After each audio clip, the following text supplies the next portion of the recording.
the pain. अस्सलाम वालेकुम दोस्तों, वेलकम टू अनदर वीडियो। कैसे हैं आप लोग? उम्मीद है खैरियत से होंगे। मैं हूं असद और एक बार फिर एक और नई वीडियो लेके आपकी खिदमत में हाजिर हूं।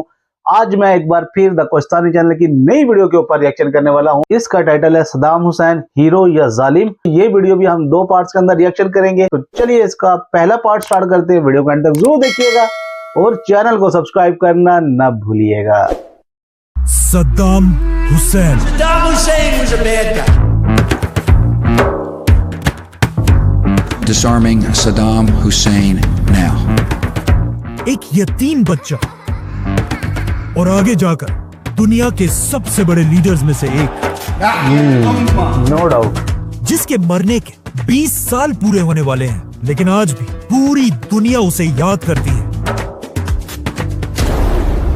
म्यूजिक बहुत जबरदस्त है यार। सद्दाम हुसैन के मुल्क इराक का इस्लाम के साथ बहुत ही गहरा ताल्लुक है, क्योंकि इस्लाम के बड़े बड़े पैगंबर इब्राहिम अलैहिस्सलाम, लूत अलैहिस्सलाम और यूनुस अलैहिस्सलाम सब इराक में ही पैदा हुए थे।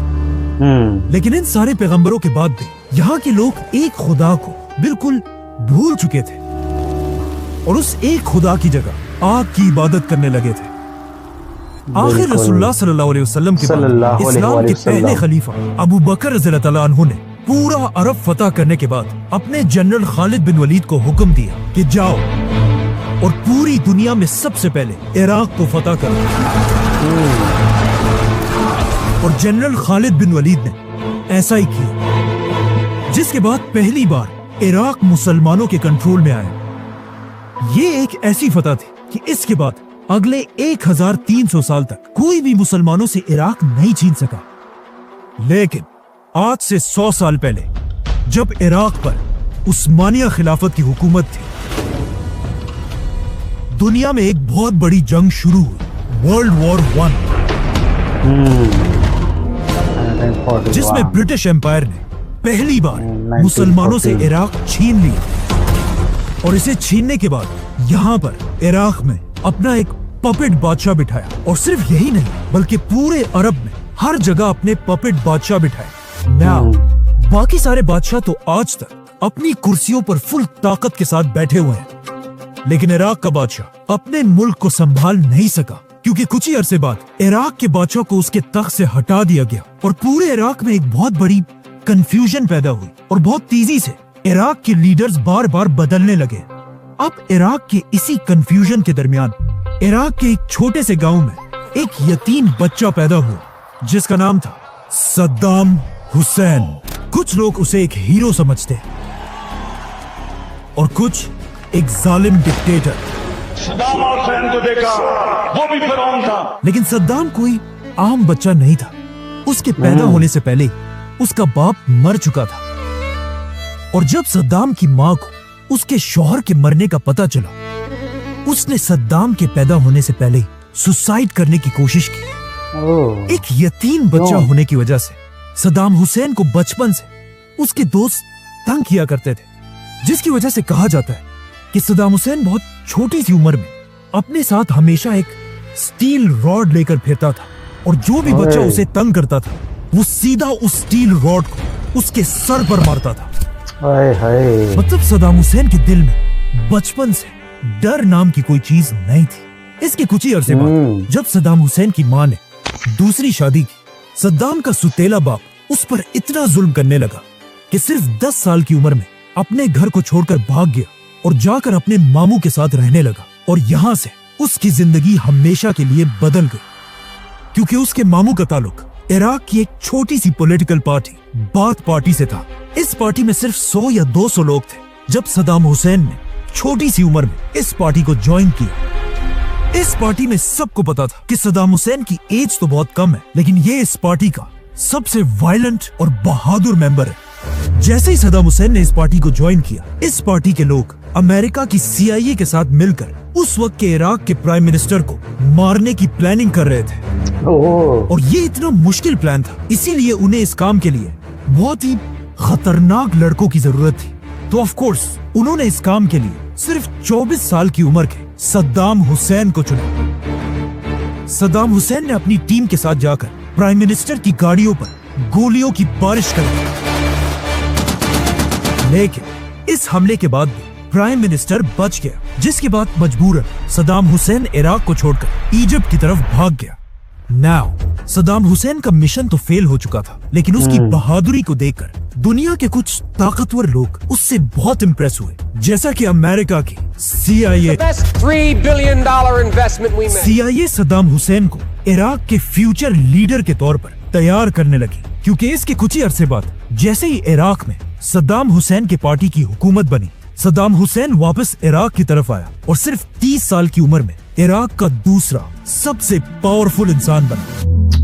अब इराक एक आजाद कंट्री तो थी, लेकिन इराक के सारे ऑयल और गैस पर ब्रिटिश का कब्जा था। इसीलिए जैसे ही सद्दाम हुसैन के पास पावर आई, उसने सबसे पहले इराक के सारे ऑयल और गैस को अपने कंट्रोल में लिया। और यहाँ से सद्दाम हुसैन इराक के लोगों के लिए एक हीरो बनने लगा, क्योंकि जैसे ही उसने इराक की ऑयल को अपने कंट्रोल में लिया, अचानक एक बार फिर 1973 में इजराइल और अरब की एक बहुत बड़ी जंग शुरू हुई। अरब ममालिक ने इजराइल को हर तरफ से घेर लिया था, लेकिन इस जंग में इजराइल को सुपर पावर अमेरिका की फुल सपोर्ट हासिल The थी। United States of America would have to invent an Israel. और इसी अमेरिका की सपोर्ट की वजह से इजराइल ने आसानी से बड़े बड़े अरब ममालिक को हरा दिया। ये देखकर सऊदी अरब के बादशाह किंग फैसल को अमेरिका पर बहुत गुस्सा आया और उसने अमेरिका को सबक सिखाने के लिए सारे अरब कंट्रीज को जमा किया और सब ने मिलकर ये फैसला किया कि हम आज के बाद इजराइल के दोस्तों मतलब अमेरिका को अरब का ऑयल नहीं बेचेंगे। और ये अमेरिका के लिए एक बहुत बड़ा धचका था, क्योंकि उस जमाने में अमेरिका अपना 80% तेल अरब ममालिक से खरीदता था। तो जैसे ही किंग फैसल ने अमेरिका पर यह पाबंदी लगाई, पूरी दुनिया में ऑयल की प्राइस डबल नहीं, ट्रिपल नहीं, बल्कि 4 गुना बढ़ गई। मतलब एक बैरल ऑयल की कीमत $3 से $12 बन गई। अब ये सब तो अमेरिका को कमजोर करने के लिए था, लेकिन इसका सबसे बड़ा फायदा इराक के यंग लीडर सद्दाम हुसैन ने उठाया। सद्दाम हुसैन ने ऑयल की इन नई प्राइसेस को यूज कर इराक को एक मॉडर्न कंट्री बनाया। इराक के हर गांव तक बिजली पहुंचाई, इराक के लोगों के लिए फ्री स्कूल्स और हॉस्पिटल्स बनाए। इन शॉर्ट सद्दाम हुसैन ने इराक को इतना मजबूत किया कि इराक का एक दिनार $3 के बराबर था। और इस सब के साथ साथ सद्दाम हुसैन ने इराक की पूरी आर्मी को अपने कंट्रोल में लिया।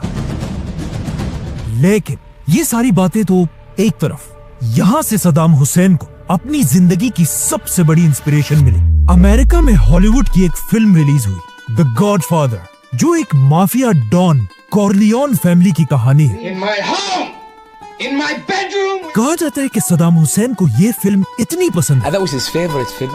He loves to watch the movie The Godfather. कि उसने अपनी पर्सनैलिटी बिल्कुल बदल दी और इस फिल्म की हर चीज को कॉपी करने लगा। मतलब जैसे कपड़े गॉडफादर का हीरो पहनता था, वही कपड़े सद्दाम हुसैन भी पहनने लगा। जैसी टोपी वो पहनता था, सद्दाम भी वही टोपी पहनने लगा। और सबसे इम्पोर्टेंट, दोनों बिल्कुल एक ही स्टाइल में सिगार पिया करते थे। इन शॉर्ट, इन सारी चीजों की वजह से अब सद्दाम हुसैन इराक का सबसे ताकतवर इंसान बन चुका था, इवन इराक के प्रेसिडेंट से भी ज्यादा। तो ऑफ कोर्स सद्दाम हुसैन ने इराक के प्रेसिडेंट को हुक्म दिया कि तुम अब बूढ़े हो चुके हो, तुमसे ना हो पाएगा, चुपचाप रिजाइन करो और सीधा अपने घर जाओ। नाउ जैसे ही सद्दाम हुसैन प्रेसिडेंट बना, पूरी दुनिया ने देखा कि बहुत अरसे बाद बिल्कुल हिटलर की तरह एक नया लीडर सामने आ चुका है। du jetzt deine Stimme ab, wenn ja, क्योंकि प्रेसिडेंट बनने के सिर्फ 6 दिन बाद सद्दाम हुसैन ने अपने सारे पार्टी मेंबर्स की एक मीटिंग बुलाई और सबको अपने सामने बिठाकर कहा कि मुझे इराक के तख्त से हटाने की एक बहुत बड़ी साजिश की गई है और जिन लोगों ने ये साजिश की है वो सब इस वक्त इस कमरे में मौजूद है। ये सुनकर नीचे बैठे सारे लोगों को सांसें बिल्कुल बंद हो गई, लेकिन सद्दाम हुसैन ने बिल्कुल आराम से सबसे पहले अपना सिगार लगाया और फिर हर उस शख्स का नाम लेने लगा जो इस साजिश में शामिल था।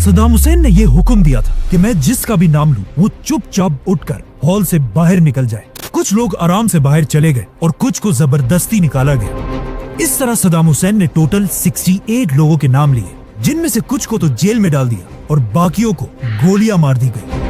जो लोग हॉल में बच गए वो जोर जोर से सद्दाम हुसैन के नाम के नारे लगाने लगे और इस तरह सद्दाम हुसैन ने अपनी खौफ से भरी बादशाहत शुरू की। मतलब इस वक्त सद्दाम हुसैन अपनी ताकत की पीक पर था, लेकिन यहाँ पर उसने अपनी जिंदगी की पहली बड़ी गलती की। सद्दाम ने ईरान के सुप्रीम लीडर आयतुल्लाह खुमैनी पर हमला कर दिया। 1979 में जब सद्दाम हुसैन इराक का लीडर बना, वहाँ at the same time Iran में भी एक नई हुकूमत बनी, आयतुल्लाह खुमैनी। इमाम खुमैनी का इनकलाब इतना बड़ा था कि पूरी दुनिया उनसे डरने लगी थी। Iran will never have a nuclear weapon. Khomeini ने ईरान के एक बहुत ही ताकतवर बादशाह को उसके तख्त से हटा दिया था और अब इमाम खुमैनी बाकी अरब मुमालिक के लोगों को भी इंस्पायर कर रहे थे कि वो भी उठे और अपने बादशाहों के खिलाफ बगावत कर दें। इसीलिए सारे अरब बादशाह ईरान के इमाम खुमैनी से नफरत करने लगे थे। और सिर्फ अरब कंट्रीज नहीं, इमाम खुमैनी बार बार अपने स्पीचेस में सुपर पावर अमेरिका और उसके दोस्त इजराइल को धमकियां दे रहे थे। लेकिन फिर भी सबसे ज्यादा और सबसे बड़ा खतरा इमाम खुमैनी से एक ही शख्स को था, सद्दाम हुसैन। क्योंकि सद्दाम हुसैन इराक का एक सुन्नी प्रेसिडेंट था और इराक की ज्यादातर अवाम शिया थी, जो अपना असल लीडर सद्दाम हुसैन को नहीं बल्कि इमाम खुमैनी को मानते थे। और इस बात का सद्दाम हुसैन को बहुत अच्छी तरह पता था। यहाँ तक कि एक बार सद्दाम हुसैन ने ईरान के आयतुल्लाह खुमैनी को दज्जाल भी कहा। इसीलिए प्रेसिडेंट बनने के सिर्फ एक साल बाद सद्दाम हुसैन ने सुपर पावर अमेरिका और अरब बादशाहों की फुल सपोर्ट के साथ ईरान में आयतुल्लाह खुमैनी की हुकूमत पर हमला कर दिया और बहुत तेजी से ईरान से ये सारा इलाका फतह कर लिया, जिसकी वजह से दोनों साइड से हजारों मुसलमान मरने लगे। नाउ एक तरफ पूरी दुनिया के सपोर्ट के साथ सद्दाम हुसैन था और दूसरी तरफ अकेला इमाम खुमैनी। लेकिन फिर भी सद्दाम हुसैन ईरान का कुछ नहीं बिगाड़ सका और जंग के कुछ ही अरसे बाद सद्दाम हुसैन ने खुमैनी के साथ सीज फायर करने की कोशिश की, लेकिन इस बार इमाम खुमैनी ने ये जंग बंद करने से इनकार कर दिया, क्योंकि इस जंग से एक बहुत लंबे अरसे के बाद पूरी ईरानी कौम एक ही लीडर इमाम खुमैनी के पीछे यूनाइट हो चुकी थी। जिसके बाद इमाम खुमैनी ने ऐलान किया कि अब ये जंग सिर्फ तभी खत्म होगी जब इराक के प्रेसिडेंट सद्दाम हुसैन को उसके तख्त से हटा दिया जाएगा। और ये ऐलान करते ही ईरान ने सद्दाम हुसैन पर हमला कर दिया और ये सारा इलाका फतह करने के बाद ईरान की फौज पहली बार इराक के अंदर घुस गई। अब तक इराक अपना सारा पैसा ऑयल बेचकर कमाता था, इसीलिए खुमैनी ने इराक के ऑयल बेचने के सारे रास्ते बंद कर दिए, जिसके बाद इराक की पूरी फौज हर तरफ से पीछे हटने लगी। अब फाइनली सद्दाम हुसैन डरने लगा था, क्योंकि उसकी हुकूमत के पास पैसे बिल्कुल खत्म होने वाले थे। तो सद्दाम हुसैन मजबूरन हर किसी से, अमेरिका, सऊदी, कुवैत, सबसे कर्जे लेने लगा।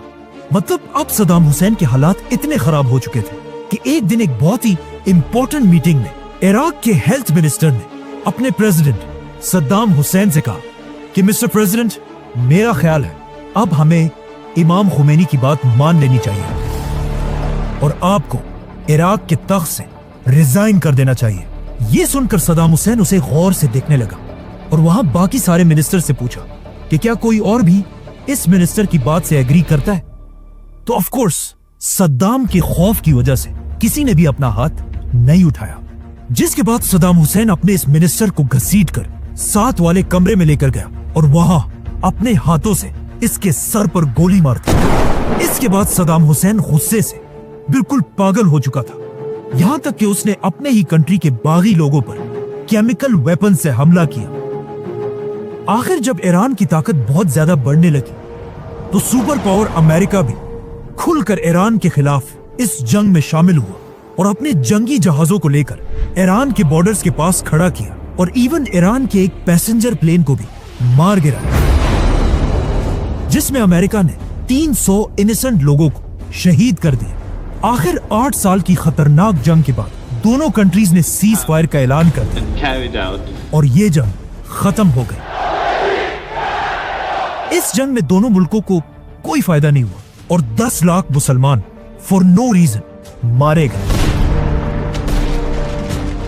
और इस जंग का फायदा सिर्फ 2 कंट्रीज को हुआ, चाइना और इजराइल, जो इराक और ईरान दोनों को वेपन्स बेचकर पैसा बनाते रहे।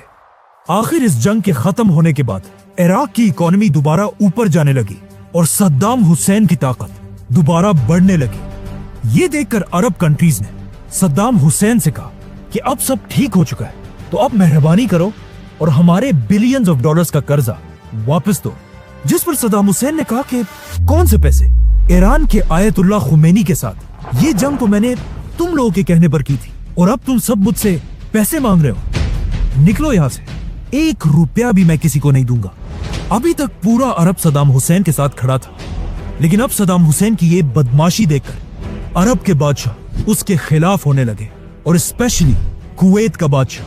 कुवैत इराक के बॉर्डर के पास एक बहुत ही छोटी कंट्री, लेकिन ये छोटा सा मुल्क दुनिया के सबसे बड़े ऑयल कंट्रीज में से है। इसीलिए जैसे ही सद्दाम हुसैन ने कुवैत को उसका कर्जा वापस देने से इनकार कर दिया, कुवैत ने जानबूझकर सद्दाम को कमजोर करने के लिए अपने ऑयल की सप्लाई बढ़ा दी, जिससे पूरी दुनिया में ऑयल की प्राइसेस नीचे आने लगी। और ये इराक की इकोनॉमी के लिए एक बहुत बड़ा धचका था, जिससे सद्दाम हुसैन को बहुत गुस्सा आया और उसने सोचा कि इस छोटे से मुल्क कुवैत की क्या औकात है कि ये मुझे सद्दाम हुसैन को आंखें दिखाए। इसीलिए 1990 में अचानक रात के 2 बजे सद्दाम हुसैन ने अपनी पूरी ताकत के साथ कुवैत पर हमला कर दिया।